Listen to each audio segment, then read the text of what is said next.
In this tutorial we'll focus on what are called monoclonal antibodies, and you need to be just a little bit familiar with what these are and how they're made. Essentially, a monoclonal antibody is an artificially produced antibody made in the laboratory, and it's designed to neutralize just one particular protein or antigen. Essentially, they're produced by stimulating B cells in mice injected with the antigen. We'll have a look at this process in a bit more detail in just a moment. So essentially, these B cells that are stimulated in mice will produce an antibody against the antigen that was injected. These B cells are then fused with what are called immortal tumour cells, and these cells can be cultured indefinitely in the laboratory.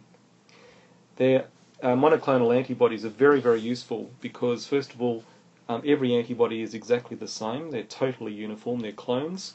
They can be produced in huge quantities in the laboratory, and they're highly specific for one particular antigen. This slide here outlines the process that is used in the laboratory to make these monoclonal antibodies. And it might be worth just pausing the slide or the tutorial for a moment and have a good look at the process. So, as we said a minute ago, antigens are injected into a mouse. This will stimulate the mouse's immune system to produce B cells that recognize the antigen. These B cells are then isolated from the mouse's spleen and mixed with these immortal tumour cells. Some of the mouse's B cells will fuse with these tumour cells to form what are called hybridoma cells. These hybridoma cells are then isolated and screened for antibody production. The antibodies that are produced from these hybridoma cells will be the ones that were originally specific for the original antigen that was put into the mouse.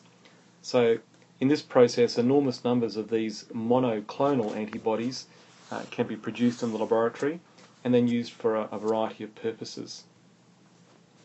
So some of these purposes are outlined here. The antibodies can be used to detect the presence of other pathogens.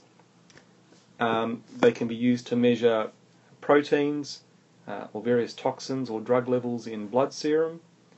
They can be used to type or work out different kinds of blood types and tissue types for transplants.